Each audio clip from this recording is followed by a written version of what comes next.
Alors, on sort un petit peu de nos sentiers battus parce que par les temps qui courent, je vous le dis souvent, on parle de politique municipale. Il y a des élections dans 30 jours. Mais la vie continue aussi un peu partout dans l'agglomération, sur la Rive-Sud, entre autres à l'aéroport de Saint-Hubert, parce que l'aéroport de Saint-Hubert, la construction se poursuit, le projet se poursuit. Et non seulement ça se poursuit, mais cette semaine, les autorités de l'aéroport ont annoncé qu'il y avait un important plan de mobilité qui était pour être installé à l'aéroport. Pour en parler, c'est Simon-Pierre Daimon, qui est vice-président à l'aéroport MET de Montréal. Bonjour, Simon-Pierre. Bonjour, François. Toujours au poste. Oui, Toujours au poste. Toujours au poste, ça va bien. Les choses. Oui, bien c'est ça. Ça a l'air à bien aller parce que cette semaine, vous avez annoncé, cette semaine, il y a une dizaine de jours maximum, que l'aéroport de Saint-Hubert, le MET, pourrait profiter d'un plan de mobilité assez imposant, puis complémentaire aussi, parce qu'il n'est pas juste question d'avoir un autobus. Là. Oui, absolument. J'étais venu à l'antenne il y a peut-être quelques mois pour parler de l'analyse de mobilité, de circulation qu'on avait produit à l'époque avec des experts. Puis de mémoire, il n'y avait pas de grands enjeux. C'était des bonnes nouvelles, effectivement, parce qu'on s'était rendu compte à l'époque que finalement, là où on mettait le plus de voitures sur la route avec les nouveaux vols puis l'achalandage de l'aéroport, c'était à l'heure du lunch, c'était à midi. Bien, c'est ça, ça ne correspondait pas aux heures de grand trafic sur la Rive-Sud. C'est pas ni le matin ni le soir. La majorité des vols vont être sur l'heure du midi. Et même chose, après ça, la deuxième pointe, c'est le soir. Alors, on s'était rendu compte qu'à 8 heures le matin puis 4 heures le soir, là, dans les heures où il y a de l'achalandage, finalement, notre impact était minimum. C'était à peu près 200 voitures sur la route, ce qui est pratiquement rien. Là, ça ne changera pas grand-chose on verra à pas la congestion de l'autoroute 30 par les temps qui courent. C'est important pour nous de ne pas juste en rester là sur le constat, mais d'aller beaucoup plus loin puis d'être très proactif. Et c'est ce qu'on a fait. Alors, on a annoncé, nous, lundi, alors c'était dans l'occasion du sommet de la rentrée de la QTR, qui est un événement dans le transport assez attendu à chaque année. L'Association québécoise du transport... Exact. Routier, mais avec un petit R. Oui, c'est ça, routier. Parce que ça se sont diversifiés avec le temps. Mais voilà, alors on a fait l'annonce de notre plan de durabilité, mais en matière de mobilité. Alors, qu'est-ce qu'il va y avoir à l'aéroport? 4 composantes. À part des avions. C'est ça. Il y a 4 composantes. Okay. Alors, la première, c'est l'instauration d'une navette express, alors qui va relier le terminus Longueuil et le débarcadère du MET. Le terminus Longueuil au métro. Au métro, exactement. Et pour nous, c'est notre clientèle. Alors, le métro, les usagers de la Rive-Sud, tout ce qui est le réseau de transport Longueuil puis la STM, c'est ça nos clients principaux. Pas de lien avec le REM? Pas tout de suite, parce que nos analyses de circulation démontraient que finalement, c'était la solution pour rejoindre le plus de monde le plus facilement. C'était d'aller au métro Longueuil, parce qu'on touchait à la fois le transport du RTL, alors tous les autobus qui relient la Rive-Sud, mais en plus tout le STM. Montréal. Et pour nous, on en a déjà parlé ensemble, c'est plus rapide pour tous les citoyens du centre-ville, Plateau-Mont-Royal, tout l'est de l'île de Montréal. Alors, en allant vers le réseau de métro de Montréal, c'était ça qui était le plus profitable. Alors, cette fameuse navette qu'on a appelée la Medbus ou le Medbus, selon, va être une fréquence aux 35 minutes.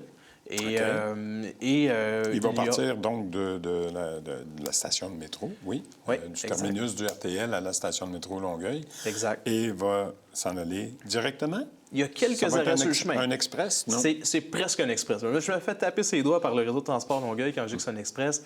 Il y a quelques arrêts sur le chemin, notamment la gare de train. Alors, c'est important pour nous de relier la navette à la gare d'Exo. Qui est à côté, quand même. Qui est tout près, exactement. Oui, c'est ça. Alors, dans le fond, on arrive directement dans la zone. On peut dire que c'est un express pour la zone.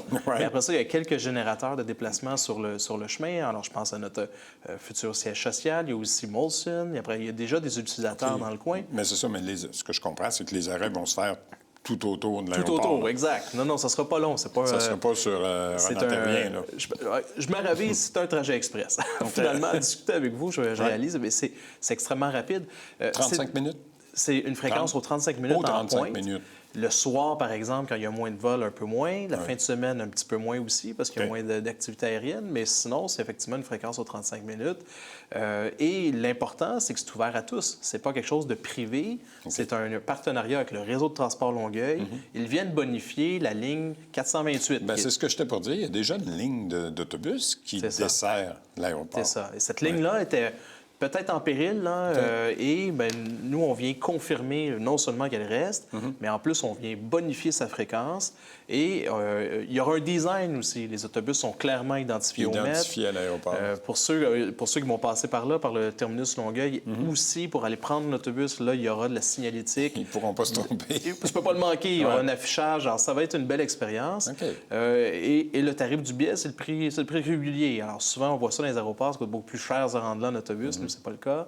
Ça va être au prix régulier. C'est un trajet qui est évalué à combien de temps, justement? Ça dépend toujours de la 20, circulation, mais oui, à peu près 20, ça.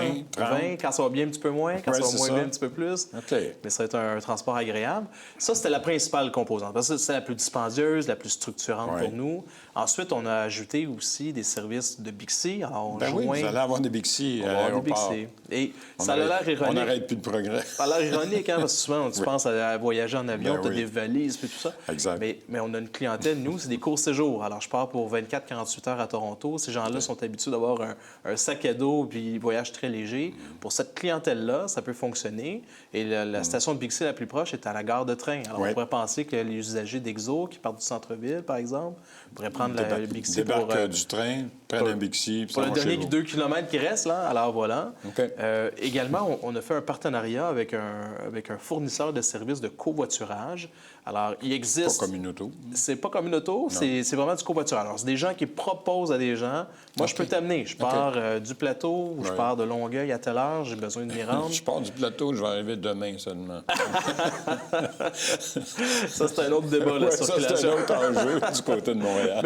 Mais ceci dit, il existe plein de variantes là, de covoiturage. Nous, au Met, on a décidé, bon, on va prendre un partenaire officiel, on va en faire la promotion. OK. C'est généralement bon pour les travailleurs. Puis c'est une entreprise qui existe déjà, évidemment. là, C'est Green Play. Greenplay, qui est Ouais. une entreprise Je connaissais pas. québécoise. OK. Et on les a choisis en partenariat avec la Ville de Longueuil puis une firme qui s'appelle Movia.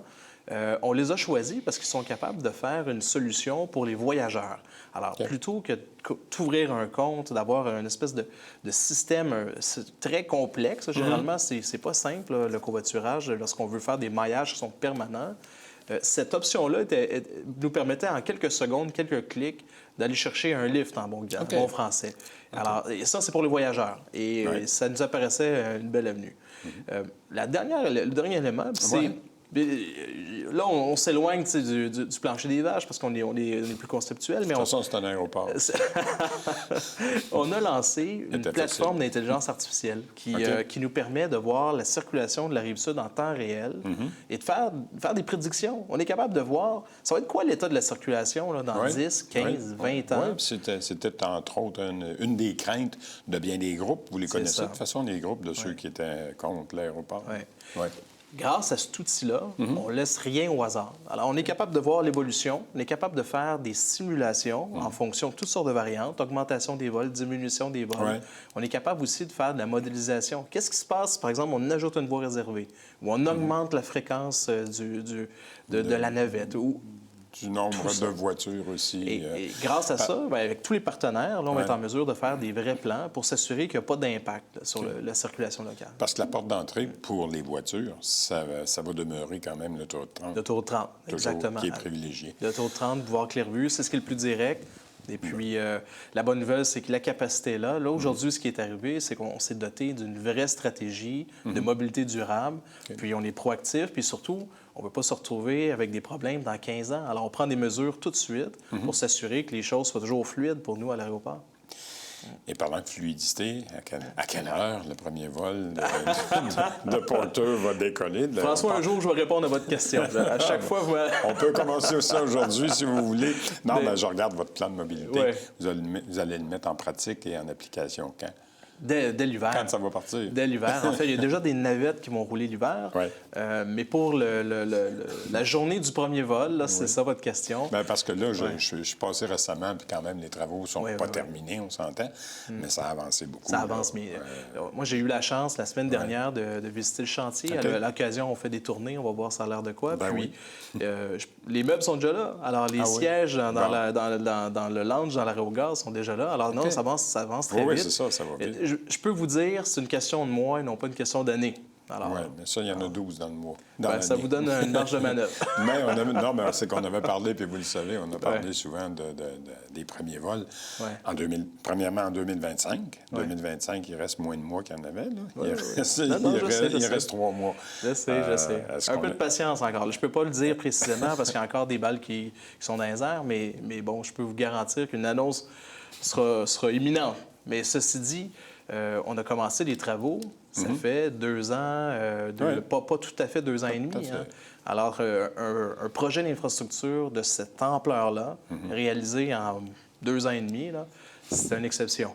Alors, on est très fiers de ça, puis bientôt, je vais être en mesure de répondre à votre question, je vous le promets. Même pas en 2025 ou 2026. Non, je réponds à votre question bientôt, je vous le promets. Oui, je sais que vous allez y répondre bientôt. Je vous donne une réponse aujourd'hui. Et l'hôtel? L'hôtel commence. Il y avait aussi un projet d'hôtel. Oui, l'hôtel commence. Alors, ça commence, ça aussi? Oui, tout à fait. Travaux préliminaires à l'automne. OK. Là, on est en discussion sur les plans. On est en train de finaliser tout ça. C'est un projet qui va se construire très vite. En 1 an, l'hôtel 130 chambres sera là. OK. C'est bien rodé, la construction d'hôtel. Et un petit peu moins compliqué que la construction d'un aérogare. C'est certain que il y a une logistique qui est différente, pas mal. Oui, c'est ça. Mais c'est confirmé, ça s'en vient. La construction commence très bientôt. Bon. Et dans le cas de l'aérogare, si vous me dites que les banquettes sont déjà installées, ça veut dire que ça va être prêt à opérer bientôt? Ça va être prêt à opérer bientôt. Avec un service, je pense qu'il y avait un service de restauration aussi qui était prévu à l'intérieur. Oui, à l'intérieur, il y a en fait 2 restaurants, un café, restaurant, puis un petit magasin. Alors, c'est finalement tous les services qu'on peut s'attendre lorsqu'on va à l'aéroport. Alors, et tout est là. Tout est là, prêt à opérer. On a très hâte de faire visiter. Prêt à opérer. Bientôt. Bientôt.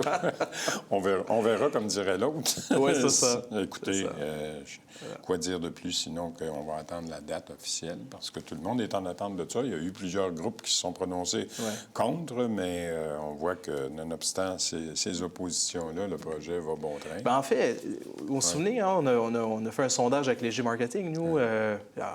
77 des gens, ça fait 1 an déjà, on peut penser que les chiffres sont encore meilleurs aujourd'hui, mais 77 des gens avaient hâte d'être en faveur de l'aéroport. Puis même les gens qui s'y opposaient, il n'en reste pas beaucoup, mais ces gens-là, lorsqu'on posait la question, pensez-vous, ça doit se faire quand même, finissaient par dire oui, finalement, Montréal en a besoin, la grande région métropolitaine en a besoin. Ça a été exprimé depuis, de toute façon, 40 ans, la nécessité de développer l'aéroport de Saint-Hubert.